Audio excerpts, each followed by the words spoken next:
ಧರ್ಮಸ್ಥಳ ಪ್ರಕರಣದಲ್ಲಿ ಅತ್ಯಂತ ಭಯಾನಕವಾಗಿ ಗುರುತಿಸಿಕೊಂಡಿದ್ದಂತಹ ಒಂದು ಜಾಗ ಅಂತ ಹೇಳಿದರೆ ಅದು ಬಂಗ್ಲೆಗುಡ್ಡ.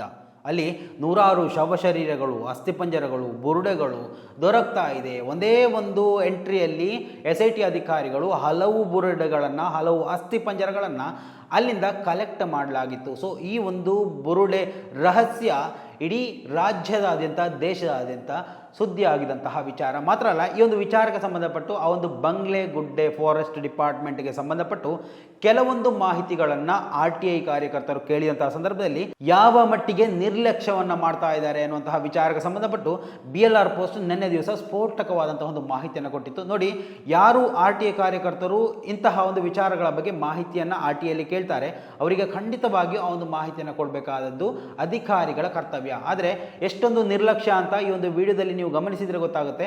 ಆರಂಭದಿಂದ ಕೊನೆಯವರೆಗೂ ನೋಡಿ, ಎಲ್ಲವನ್ನ ಎಕ್ಸ್ಪ್ಲೈನ್ ಮಾಡ್ತಾ ಹೋಗ್ತೀನಿ. ಅದಕ್ಕೂ ಮೊದಲು ಈ ಒಂದು ವಿಡಿಯೋನ ನೀವು ಮೊದಲನೇ ಬಾರಿ ವೀಕ್ಷಣೆ ಮಾಡ್ತಾ ಇದ್ರೆ ಖಂಡಿತವಾಗಿಯೂ ಈ ಒಂದು ಚಾನಲ್ ಅನ್ನ ಸಬ್ಸ್ಕ್ರೈಬ್ ಮಾಡ್ಕೊಂಡು ನೋಡಿ. ಮಾತ್ರ ಅಲ್ಲ, ನಿರಂತರವಾಗಿ ಇಂತಹ ಅಪ್ಡೇಟ್ಗಳನ್ನ ನಿಮ್ಮ ಮುಂದೆ ತರುವಂತಹ ಪ್ರಯತ್ನವನ್ನ ನಾವು ಮಾಡ್ತೀವಿ.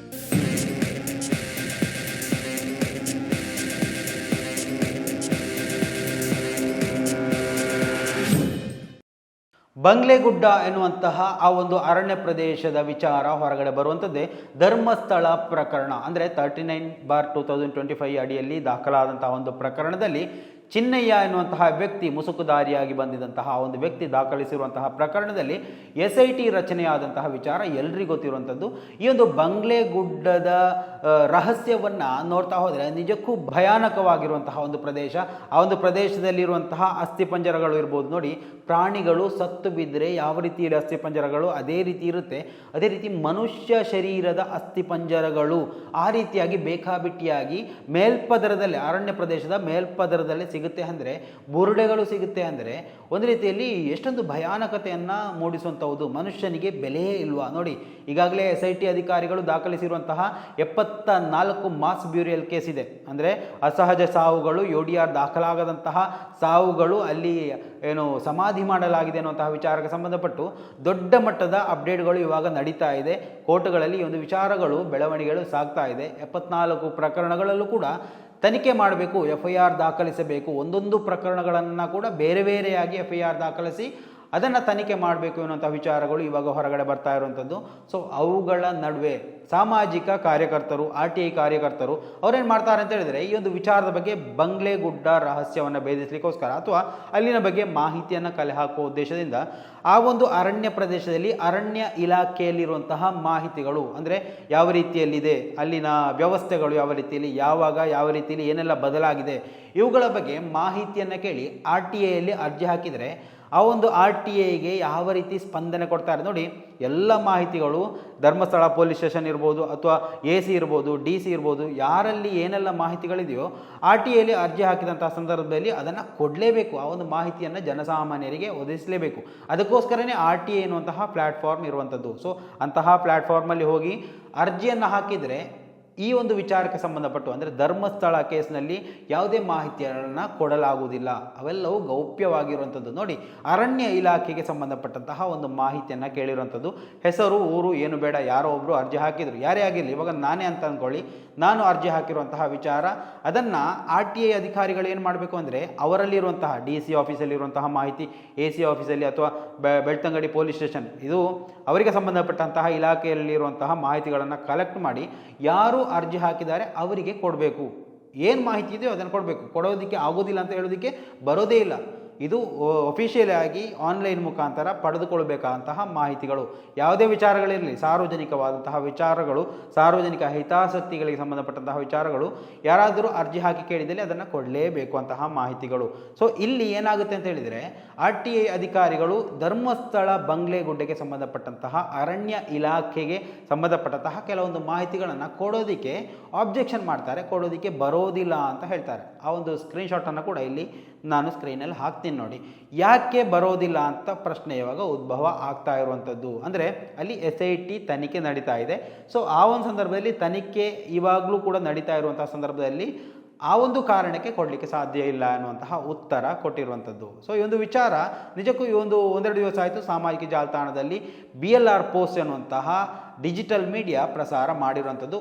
RTI ಕಾರ್ಯಕರ್ತ ಕೇಳಿದಂತಹ ಪ್ರಶ್ನೆ ಸಿಂಪಲ್ ಆಗಿತ್ತು. ಬಂಗ್ಲೆಗುಡ್ಡೆ ಎನ್ನುವಂತಹ ಪ್ರದೇಶ ಅರಣ್ಯ ಇಲಾಖೆಗೆ ಸಂಬಂಧಪಟ್ಟದ್ದು. ಆ ಒಂದು ಅರಣ್ಯ ಇಲಾಖೆಯಲ್ಲಿ ಇಷ್ಟೊಂದು ಸಮಾಧಿಗಳು ಆಗ್ತಾ ಇದೆ, ಸಮಾಧಿಗಳನ್ನು ಮಾಡ್ತಾ ಇದ್ದಾರೆ, ಇಷ್ಟೊಂದು ಬುರುಡೆಗಳು ಸಿಗ್ತಾ ಇದೆ, ಇಷ್ಟೊಂದು ಕೊಲೆಗಳು ಸಂಭವಿಸಿದ್ದವು. ಸೊ ಇವೆಲ್ಲ ನಡೆಯುವಾಗ ಅರಣ್ಯ ಇಲಾಖೆ ಏನು ಮಾಡ್ತಾ ಇತ್ತು? ಅಲ್ಲಿ ಗಸ್ತಿಗೆ ಅಂತೇಳಿ ಓರ್ವ ಇರ್ತಾನೆ. ಸೊ ಆ ಒಂದು ವ್ಯಕ್ತಿ ಏನು ಮಾಡ್ತಾ ಇದ್ದ? ಅರಣ್ಯ ಇಲಾಖೆಯಲ್ಲಿ ನಾವು ಹಲವು ಕಡೆ ಗಮನಿಸ್ಬೋದು, ಅರಣ್ಯ ಇಲಾಖೆಗೆ ಸಂಬಂಧಪಟ್ಟಂತಹ ಕಾಡು ಪ್ರದೇಶಗಳಲ್ಲಿ ಗಸ್ತಿಗೆ ಅಂತೇಳಿ ಇರ್ತಾರೆ ಏನು ಅರಣ್ಯ ಇಲಾಖಾಧಿಕಾರಿಗಳು. ಸೊ ಇಂತಹ ಮಾಹಿತಿಗಳನ್ನು ಕೇಳಿದರೆ ಇದು ಇವಾಗ ಸದ್ಯದಲ್ಲಿ SIT ತನಿಖೆಯಲ್ಲಿದೆ. ಸೊ ಆ ಒಂದು ಕಾರಣಕ್ಕೆ ಮಾಹಿತಿ ಕೊಡಲಿಕ್ಕೆ ಸಾಧ್ಯ ಇಲ್ಲ ಅನ್ನುವಂತಹ ಉತ್ತರ ನಿಜಕ್ಕೂ ಒಂದು ರೀತಿಯಲ್ಲಿ ನಿರ್ಲಕ್ಷ್ಯತನದ್ದು, ಬಹಳಷ್ಟು ಬೇಜವಾಬ್ದಾರಿತನದ್ದು ಅಂತ ನಾವು ಹೇಳಬೇಕಾಗುತ್ತೆ. ಇಲ್ಲಿ ಬಹಳಷ್ಟು ಪ್ರಮುಖವಾದಂತಹ ವಿಚಾರ ಏನಪ್ಪ ಅಂದರೆ, SIT ಅಧಿಕಾರಿಗಳು ಯಾವುದೇ ಮಾಹಿತಿಯನ್ನು ಗೌಪ್ಯವಾಗಿಡಿ ಅಂತ ಯಾವುದೇ ಅಧಿಕಾರಿಗಳಿಗೆ ಇಲ್ಲಿ ಹೇಳಿಕೆಗಳನ್ನು ಕೊಟ್ಟಿಲ್ಲ. ನೀವು ಎಲ್ಲ ಮಾಹಿತಿಯನ್ನು ಗೌಪ್ಯವಾಗಿಡಿ, ಸಾರ್ವಜನಿಕರಿಗೆ ಕೊಡಬೇಡಿ ಅಂತ ಯಾವುದನ್ನು ಕೂಡ SIT ಅಧಿಕಾರಿಗಳು ಹೇಳಿಲ್ಲ. ಆದರೆ ಅಧಿಕಾರಿಗಳು ಈ ಒಂದು ಪ್ರಕರಣವನ್ನು ದಾರಿ ತಪ್ಪಿಸುವ ಉದ್ದೇಶದಿಂದಾಗಿ ಇಂತಹ ಒಂದು ಪ್ರಯತ್ನಗಳನ್ನು ಮಾಡ್ತಾ ಇದ್ದಾರೆ ಅಂತ ಇವಾಗ ಸಂದೇಹಗಳು ಉದ್ಭವ ಆಗ್ತಾ ಇರುವಂಥದ್ದು. ಇಷ್ಟೆಲ್ಲ ಅವಾಂತರಗಳು ನಡೀತಾ ಇರುವಂತಹ ಸಂದರ್ಭದಲ್ಲಿ ಕೇಳಲೇಬೇಕಾದಂತಹ ಕೆಲವೊಂದು ಪ್ರಶ್ನೆಗಳಿದೆ. 2005ರಿಂದ 2025ರವರೆಗೆ ಗಸ್ತು ಮಾಡಿದಂತಹ ಆ ಒಂದು ಡೈರಿ ಎಲ್ಲಿದೆ? ಮಾತ್ರ ಅಲ್ಲ, ಆ ಒಂದು ಸಂದರ್ಭದಲ್ಲಿ ಯಾರೆಲ್ಲ ಗಸ್ತು ಅಧಿಕಾರಿಗಳಾಗಿ ಅಲ್ಲಿ ಕಾರ್ಯನಿರ್ವಹಿಸಿದ್ರು, ಇನ್ನು ಇಂತಹ ಒಂದು ಮಾಹಿತಿಯನ್ನ ತಡೆ ಹಿಡಿಯೋದಿಕ್ಕೆ ನಿಮಗೆ ಆ ಆದೇಶವನ್ನು ಕೊಟ್ಟ ಅಧಿಕಾರಿ ಯಾರು? ನೋಡಿ, ಜನಸಾಮಾನ್ಯರ, ಸಾರ್ವಜನಿಕರ ತೆರಿಗೆ ಹಣದ ಸಂಬಳವನ್ನು ತಿಂದುಕೊಂಡು ಅವರಿಗೆ ಮಾಹಿತಿ ಕೊಡಿ ಅಂತ ಕೇಳ್ಕೊಂಡಂಥ ಸಂದರ್ಭದಲ್ಲಿ ಕೊಡಲಿಕ್ಕೆ ಸಾಧ್ಯ ಇಲ್ಲ ಅಂತ ಹೇಳುವಂತಹ ಅಧಿಕಾರಿಗಳಲ್ಲಿ ಪ್ರಶ್ನೆ ಮಾಡ್ತಾ ಇರುವಂಥದ್ದು. ತಮಗೆ ಆದೇಶ ಕೊಟ್ಟವರು ಯಾರು ಅಂತ. SIT ಆದೇಶ ಕೊಟ್ಟಿಲ್ಲ ಅಂದರೆ ಇನ್ಯಾರು ನಿಮಗೆ ಆದೇಶ ಕೊಟ್ಟರು ಇಂತಹ ಮಾಹಿತಿಯನ್ನು ಕೊಡಬೇಡಿ ಅಂತೇಳಿ? ಇಲ್ಲಿ RTI ಕಾರ್ಯಕರ್ತರು ಪ್ರಶ್ನೆ ಮಾಡಿದರೆ ಏನು ಸಿಕ್ಕಾಕೊಳ್ತೀವಿ ಅಂತ ಹೇಳುವಂತಹ ಭಯ ಏನಾದರೂ ಇದೆಯಾ? ನೋಡಿ, ಇಂತಹ ದಾಖಲೆಗಳು ಕೊಟ್ಟರೆ ನಾವೇ ಸಿಕ್ಕಾಕೋತೀವಿ, ಅರಣ್ಯ ಇಲಾಖೆ ಸಿಕ್ಕಾಕೊಳ್ಳುತ್ತೆ ಅನ್ನೋಂತಹ ಏನಾದರೂ ಭಯ ಏನಾದರೂ ಹುಟ್ಟುಕೊಂಡಿದೆಯಾ ನಿಮ್ಮಲ್ಲಿ? ನೋಡಿ, ಈ ಒಂದು ಬಂಗ್ಲೆಗುಡ್ಡದ ಕ್ರೌರ್ಯಕ್ಕೆ ಬರೀ ಆ ಒಂದು ಕೃತ್ಯವನ್ನು ಮಾಡಿದಂತಹ ಕಿಡಿಗೇಡಿಗಳು ಮಾತ್ರ ಕಾರಣ ಆಗೋದಿಲ್ಲ. ಖಂಡಿತವಾಗಿಯೂ ಈ ಒಂದು ಕೃತ್ಯದಲ್ಲಿ ಮೌನ ವಹಿಸಿದಂತಹ ಕಾನೂನು ವ್ಯವಸ್ಥೆ ಏನಿದೆ, ಮಾತ್ರ ಅಲ್ಲ ಈ ಒಂದು ಅರಣ್ಯ ಇಲಾಖೆ ಏನಿದೆ, ಯಾರೆಲ್ಲ ಇದರ ಸುತ್ತ ಮೌನ ವಹಿಸಿಕೊಂಡು ಸುಮ್ಮನೆ ಕೂತಿದ್ದಾರೋ, ಇದು ನಮಗೆ ಸಂಬಂಧಪಟ್ಟದೇ ಅಲ್ಲ ಅಂತ ಅನ್ನೋಂಥ ವಿಚಾರಗಳನ್ನು ಮಾಡ್ತಾ ಇದ್ದಾರೋ, ಅವರು ಕೂಡ ಯಾರು ಈ ಒಂದು ಕ್ರೌರ್ಯವನ್ನು ಮಾಡಿದಾರೋ ಅಷ್ಟೇ ದೊಡ್ಡ ಆರೋಪವನ್ನು ಅವರು ಕೂಡ ಎದುರಿಸಬೇಕಾಗುತ್ತೆ. ಎಷ್ಟೇ ದಾಖಲೆಗಳನ್ನು ಮುಚ್ಚಿಟ್ಟರೂ ಕೂಡ ಸತ್ಯ ಅನ್ನೋದು ಒಂದು ಇರುತ್ತೆ. ಸತ್ಯ ಸಾಯೋದೇ ಇಲ್ಲ.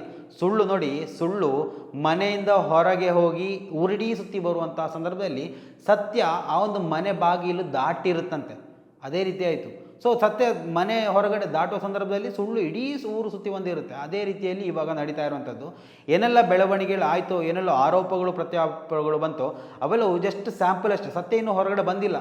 ಆ ಹೊತ್ತಲ್ಲೇ ಸುಳ್ಳು ಇಡೀ ಮಾಧ್ಯಮ ಲೋಕವನ್ನೇ ಸುತ್ತಿ ಮಾಧ್ಯಮದವರು ಅದನ್ನು ಹಾಗೆ ಹೀಗೆ ಅಂತ ಮಾಡಿ ಜನಸಾಮಾನ್ಯರಲ್ಲಿ ಏನೋ ಒಂದು ಕೊಳಕು ಮನೋಸ್ಥಿತಿಯನ್ನು ತಂದಿಟ್ಟು ಇನ್ನೂ ಕೂಡ ಸತ್ಯ ಹೊರಗಡೆ ಬರಬೇಕಿದೆ. ಸೊ ಸತ್ಯ ಹೊರಗಡೆ ಬರುವಂಥ ಸಂದರ್ಭದಲ್ಲಿ ನಿಜಕ್ಕೂ ಆರೋಪಿಗಳು ಯಾರು ಎನ್ನುವಂತಹ ವ್ಯಕ್ತಿಗಳು ಖಂಡಿತ ಸಿಕ್ಕಾಕೊಳ್ತಾರೆ. ಸೊ ಈ ಒಂದು ವಿಚಾರದ ಬಗ್ಗೆ ತನಿಖೆ ಇನ್ನಷ್ಟು ಚುರುಕಾಗಬೇಕು. ತಪ್ಪಿತಸ್ಥ ಅಧಿಕಾರಿಗಳ ವಿರುದ್ಧವಾಗಿ ಕೂಡ ಕ್ರಮ ಕೈಗೊಳ್ಳಬೇಕು. ಸೊ ಸ್ನೇಹಿತರೆ, ಈ ಒಂದು ವಿಚಾರದಲ್ಲಿ ನಿಮ್ಮ ಅಭಿಪ್ರಾಯಗಳು ಏನು ಅನ್ನೋದನ್ನು ಕೂಡ ಕಮೆಂಟ್ ಮಾಡಿ. ಮುಂದಿನ ಮಾಹಿತಿಯೊಂದಿಗೆ ಮತ್ತೆ ಭೇಟಿಯಾಗೋಣ. ಅಲ್ಲಿವರೆಗೂ ನಮಸ್ಕಾರ.